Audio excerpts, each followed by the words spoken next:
Welcome to Speak Our Minds, the fight for youth mental health, the podcast that delves into the inspiring journey of youth mental health advocates who took a stand and transformed a system. Together with your host, Heidi Baskfield, we'll explore the landmark lawsuit that held the state of Colorado accountable for failing to provide essential youth mental health services and won. In each episode, we'll unpack the intricate details of the lawsuit, guiding you through the legal battles and the monumental settlement that set the foundation for a working system of mental health. We'll examine the steps Colorado is now taking to build a comprehensive and effective mental health care system for its youth, highlighting both the challenges and the triumphs along the way. Join us as we learn from experts in other states who have successfully navigated similar crises, offering invaluable insights and strategies. Hear firsthand accounts from parents, providers, and professionals who are deeply committed to ending Colorado's youth mental health crisis. Their stories and perspectives will shed light on the impact of the lawsuit and the hopeful path forward. Whether you're a concerned parent, a mental health professional, or an advocate for change, this podcast is your guide to understanding the profound transformation taking place in Colorado's youth mental health landscape. Welcome to Speak Our Minds, the fight for youth mental health. Let's embark on this journey together. Today, I want to welcome my guest, Kristin Stark. Kristin is with us because she has gone through, along with her daughter, Cecilia, so many challenging circumstances that as a mom, supporting a daughter with a whole wide variety of needs can really help us bring to life why this lawsuit occurred and what parents in particular have to say about what should look different going forward and how the state should be thinking about things going forward. So, Kristin, welcome. Thanks for joining us today. Kristin, talk to me about what the challenges are that your daughter is living with and the kinds of services that you feel like are required to best support those needs. So let's start there. Tell us a little bit about your daughter. Okay, well, her diagnoses right now are autism, possibly ADHD. Now they're wondering about epilepsy. There's been a lot of challenges with medications making symptoms worse. There's been a lot of aggression problems leading to needing hospital stays. And one of the biggest needs when we were living in Denver was a need for some kind of crisis response. And we were always told the answer was always call the police. So there was really no support system until the last couple months we moved. And finally, we had gotten into a program through Rocky Mountain Human Services that did offer the support team that was able to come out in a crisis. But beyond that, that's really a major need that I see is a need for a better crisis response than call the police. Well, absolutely. And Kristin, can you say more? Let's back up to the very beginning of Cecilia, your daughter's story of how did you know that maybe something was different that even led you to seek a diagnosis? What was going on that even started that? It was really a lot of outbursts, a lot of struggling with emotional regulation, especially involving a school setting. There was, I think, a lot of anxiety in the school setting and just a lot going on. So she was about 4 years old when I started seeking different services and trying to figure out my evaluations, what was going on. And how did you know where to go to even ask those kinds of questions or to begin to try to figure out what might be happening? Well, I didn't. I had no clue what I was doing. Even her pre-K school at the time really didn't. I don't know if they didn't know or, didn't know where to send me. They hooked me up with play therapy, but even getting involved, and that was like a major health network in the city, and they didn't even ever suggest evaluations or anything. And so that's where we started, was with play therapy. And so as that evolved and things probably weren't getting all that much better, what led you to finally getting an autism diagnosis? Oh, that was quite a mess. So I believe finally when she was in one of the public schools, they suggested an evaluation and were able to help me find where to go for one. And she had a professional evaluation, and they adamantly said she doesn't have autism because she can speak just fine. That was in the paperwork they gave me. Because she can speak, she's not autistic. So then maybe a year later, I went for a second opinion somewhere totally different, got the same result. She can speak, she's not autistic. It almost seemed like that's their criteria that they're using, which is kind of odd, because I know plenty of high functioning autistic people who speak just fine, and you might never know that by talking to them that they have autism. And so then it wasn't until maybe another year later, I went to a different pediatrician, and on our first visit, she wanted to know, why doesn't your child have an autism diagnosis? After spending about an hour with us, I told her everything that's kind of been going on, and she just couldn't understand why my child didn't have that diagnosis. And I said, you tell me. And that's when she said, well, I'm going to change that today and give you that diagnosis. So it wasn't until I think Cecilia was 9 that she got that diagnosis. So that's frustrating as a parent who's navigating all kinds of complicated situations, a young daughter who's having outbursts and not being able to access the appropriate services because you can't get the right diagnosis. Now, during this time, my understanding is you are receiving your healthcare benefits through Medicaid for Cecilia, correct? Yes. And were there any hospitalizations or emergency room visits sort of in this time between when you're having interactions at school and then ultimately when you find out she has autism by going to a new pediatrician?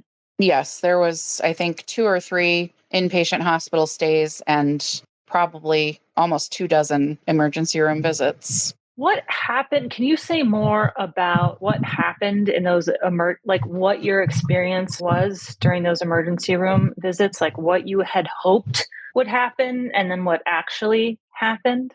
Sure. So I guess after the first time learning, what's possible, how they do their evaluation, you go in, you have to wait sometimes 6, 7 hours even to have a provider come see you to do the evaluation. And then they make their determination, and they always would recommend her to be placed inpatient. And of course, that's not where anyone wants their child, but that's always kind of what I hoped, is that she could be inpatient. Maybe they could do some kind of evaluation, maybe come up with a better medication management, some kind of answer. And typically a lot of what would happen is there would be, no beds available. So then they would discharge her with no real plan, no resources, no clue of what you're going to do next. It's terrifying, because you know that your child is not in a better mental state than when you went in, and you have no answers, nothing, and they just unleash you back to where you started. So you feel like you just really wasted your time. But even when she was hospitalized, unfortunately, there's one hospital that was wonderful, and the other 2 hospitals she had visited were quite bad. And it felt kind of like a holding place for her to be, and that nothing more was really done. And the whole time you're thinking to yourself, I've come to you for help. And why am I not getting the kind of help I need so that my daughter can get better? Yes. I recall one time at a certain emergency room that I was actually in tears. They had only kept her maybe 5 hours, and they told me, you know what, just send her back to school. That's what she needs. She needs to just go right back to school. And I was really bewildered, and I'm begging them, please don't release us. Please. I had been through this process so many times, and I was just sick of it. And I was actually in tears, just begging them to please help my child. I wasn't verbally abusive or out of control. I was just expressing my emotion. And in a matter of minutes, they had pushed a button, called security on me, and physically threw us out of the hospital.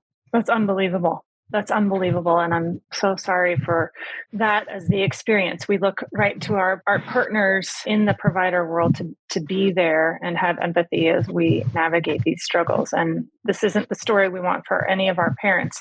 Can you say more too about, so you you go through like crisis after crisis. You go to emergency room after emergency room. Are you being contacted by anyone at Medicaid saying, wow, like it looks like you guys could use some help and some services? Are you hearing from anyone? No, and I find it rather ironic in a way because I recall for myself, I had visited the emergency room for just a regular not a mental health reason, but I had visited, I think, twice in the same week. Something was going on with me, and they reached out to me via letter right away. Hey, you've been to the emergency room too much, kind of thing. And they never did that when it came to my child and mental health. Yeah, well, and I think, I can hear it in your voice that there's this, we clearly treat the situation of kids and mental health differently. And the system isn't responding in the way that it should, right? Yes. When you think about then you finally, after so many different hospital visits, Kristin, you finally get a diagnosis.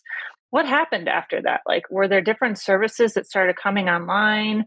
Was your experience with Medicaid any different? Like, what did that moment sort of bring to light? I thought maybe it would open a lot more doors. It did open the door of us getting into the community board to get some that crisis response team, which was great. So I can't say it's completely, there was nothing there, but I think we could have used a little more help. She didn't get any new type of therapy or anything like that, but the crisis team was helpful. And was it the pediatrician that got you linked up with that service? Or say more about, like, you get this diagnosis. Was it then the pediatrician that linked you up with the community center board, or did they find you? How did that happen?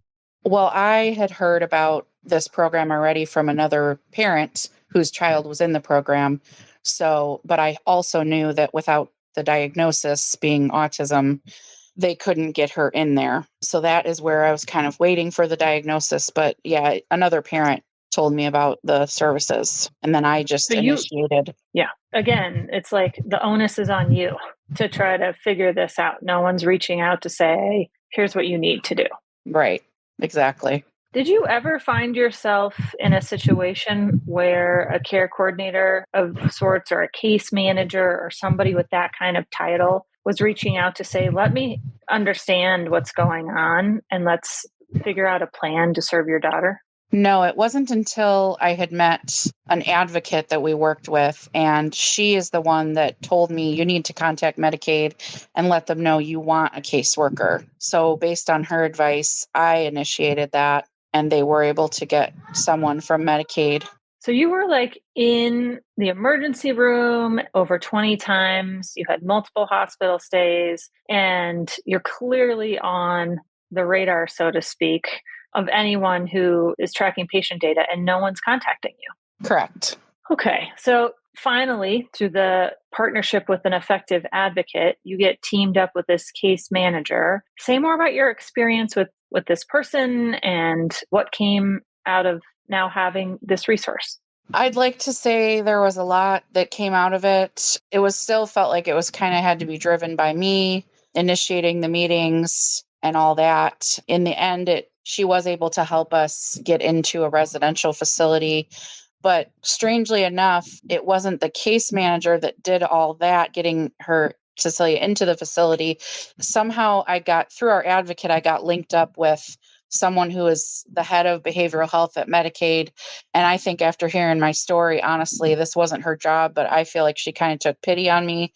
And thankfully, she said, I'm going to kind of hold your hand through all this and walk you through this. And I got lucky, but I don't feel that's something that all the parents are getting, and they should. Right. So you have gone through this tremendously long process. You finally get some coordination and support that obviously we can all appreciate should have happened much earlier on in the system. Cecilia winds up in residential, and you find yourself, as I understand it, having to make a pretty big decision about your future and where you think you and your daughter are going to be best served. Can you say more about what that decision was and where it took you? Sure. So there was a couple things going on, which I'm not sure everyone's familiar with this rule. And I don't know if it's different from state to state, but in Colorado, when your child is on Social Security income and they go into a residential facility,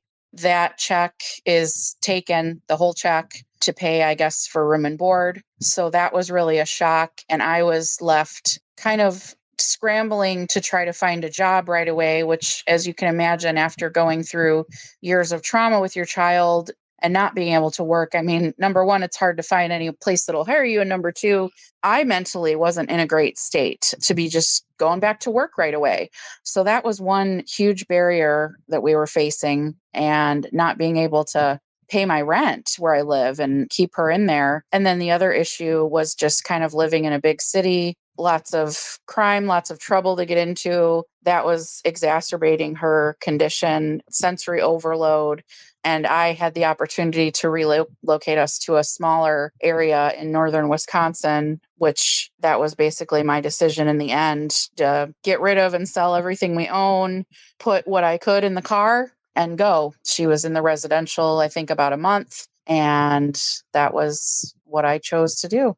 So that's a huge life change that you made as a result of elements of a system not coming together to support the two of you. Say more about what it's like to pack up your whole life, not really know what the next step is going to look like, and then fill us in. How are things going? What's it like now? So it was pretty scary not knowing, what exactly we were going to do, how we would land. We ran into some difficulties obtaining housing and didn't really have a permanent home for about a month until we were able to obtain housing in January.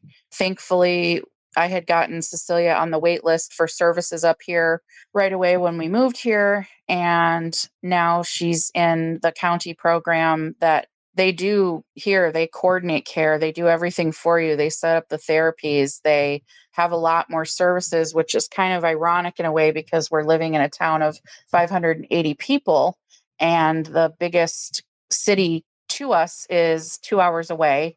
But I've really experienced a lot different level of care.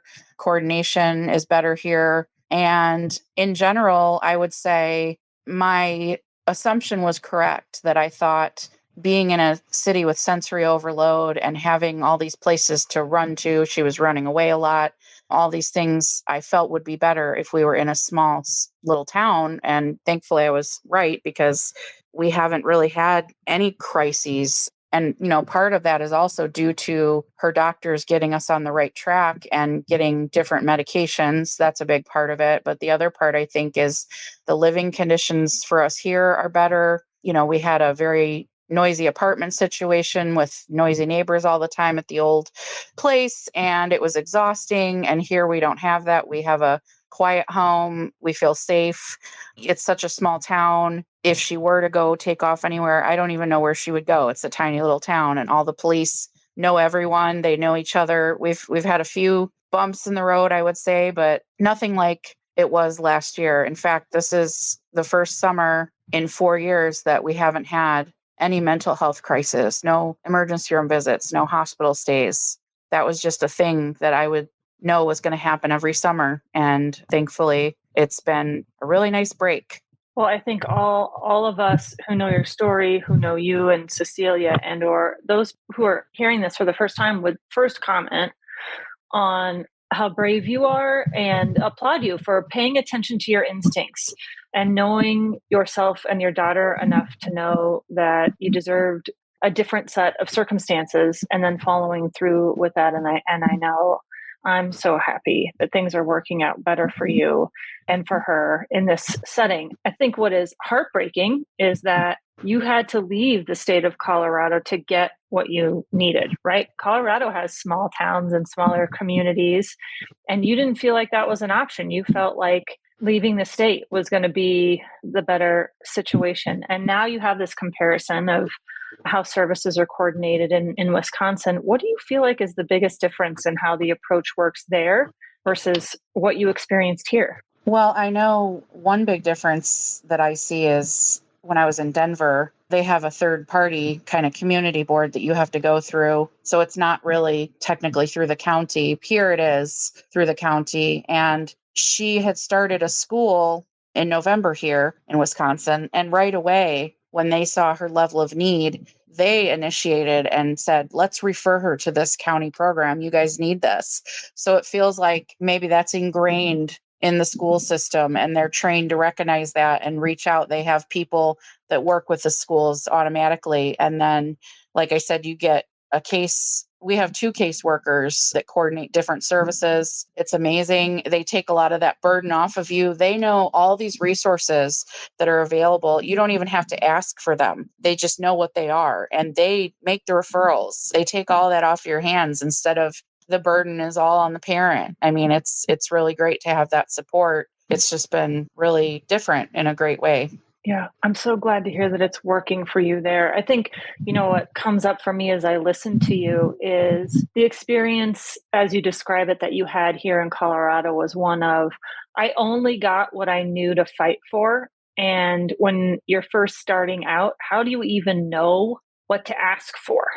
Whereas the situation that you're in now, you're not expected to know those things, that the system is really set up to help you identify and then take care of you and link you up to the services. Is that right? Am I painting that picture correctly? Yes, absolutely. And another point I would just like to bring up is when it comes to healthcare costs, I feel like having that kind of system in place, it only works to the advantage of not only the parents and children, but the system in general. I mean, I can only imagine the way they're doing things here is really limiting the amount of kids burdening the emergency rooms and needing these other things because there's so many interventions that they're putting in place beforehand to hopefully you have a better level of care. You're not needing those emergency services so much. Yeah. Well, and what's fascinating to me too, Kristin, that you pointed out was you're getting all of this despite being in a rural part of the state. So it's not as if you've been limited in the support that you've received by being in a town of 500. If I think about that context in the state of Colorado, I'm not sure whether to laugh or cry about sort of that is not the experience that takes place here. I don't think. I mean, I think lots of people in very small towns throughout the state of Colorado really struggle to even know where to begin. And then once they do, being able to access services feels very challenging, if not totally impossible. Oh, yeah, I agree. And there's just, like I said, there's so many different types of therapy they've offered to us. That was a big concern of mine. Well, what services will be available? But, I still felt like I was being pulled this way. And I was told by our advocate that Wisconsin is kind of like a model for the rest of the state. And their system of care here is maybe one of the first in the country to do it this way. So I just put my faith in that and I felt this is where we needed to go. Yeah. One of the things you mentioned earlier in our conversation was that one of the ways in which you knew to try to access services was through another parent. When you think about some of the connections you have to other parents here in Colorado that have had similar experiences or have shared their stories, what are you hearing from parents here? What are they saying to you about what their experiences are?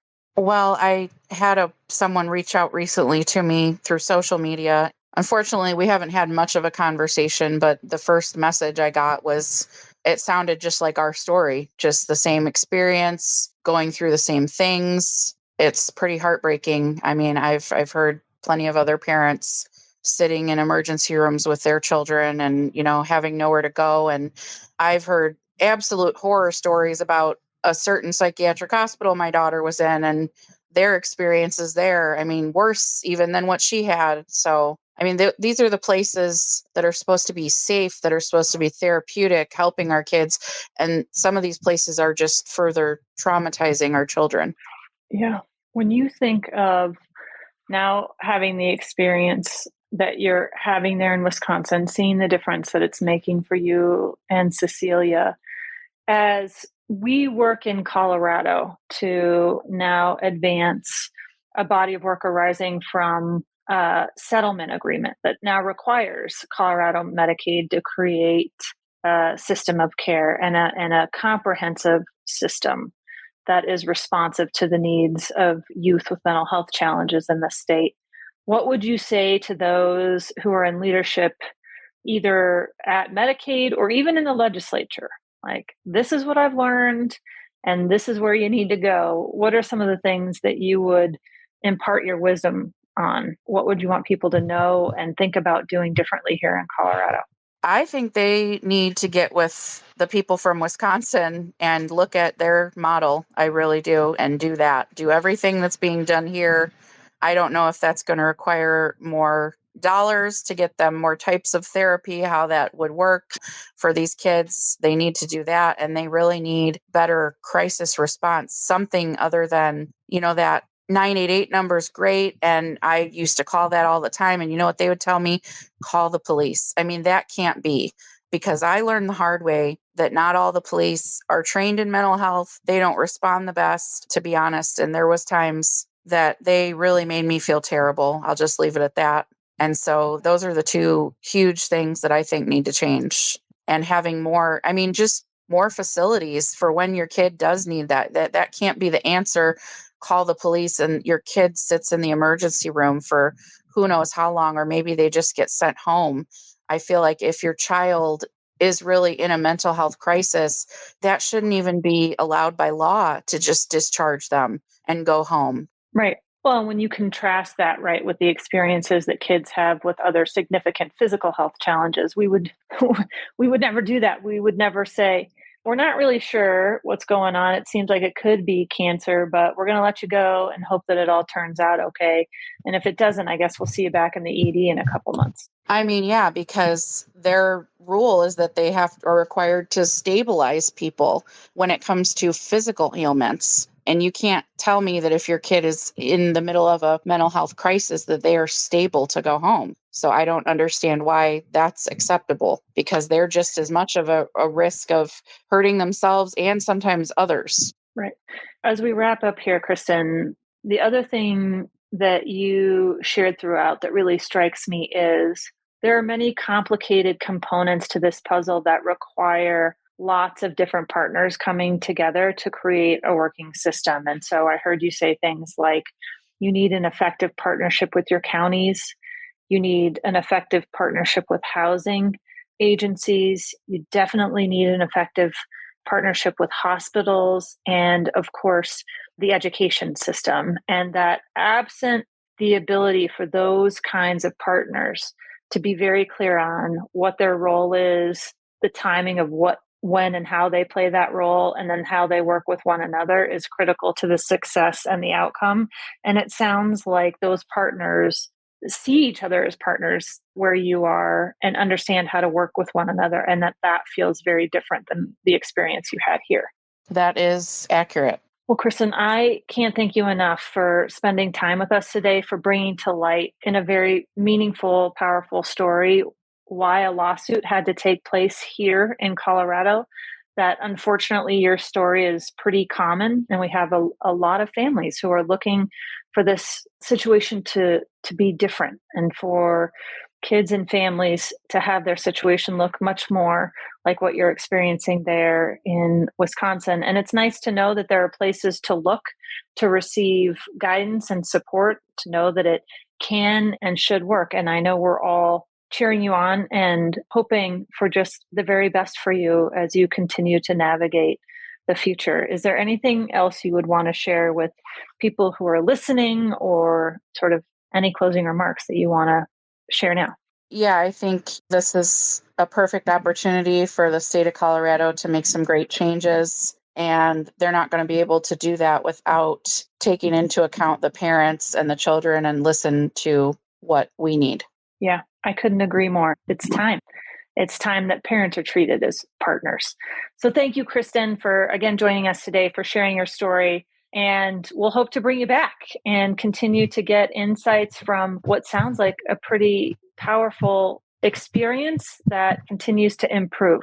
So thanks to you, and please give Cecilia our very best. Thank you for having me. Thank you for joining us on this episode of Speak Our Minds, the fight for youth mental health. We hope you found today's discussion insightful and inspiring. The journey to transform Colorado's youth mental health system is far from over, and your engagement and support are crucial in sustaining this momentum. If you have any questions, comments, or stories you'd like to share, we'd love to hear from you. Connect with us on social media or visit our website at www.speakourminds.org for more resources and information on how you can get involved. Don't forget to subscribe to the podcast on your favorite platform so you never miss an episode. Together, we can make a difference and ensure that every young person in Colorado has access to the mental health care they need and deserve. Until next time, stay informed, stay engaged, and keep advocating for a brighter future. The Fight for Youth Mental Health with your host, Heidi Baskfield. Thank you for listening.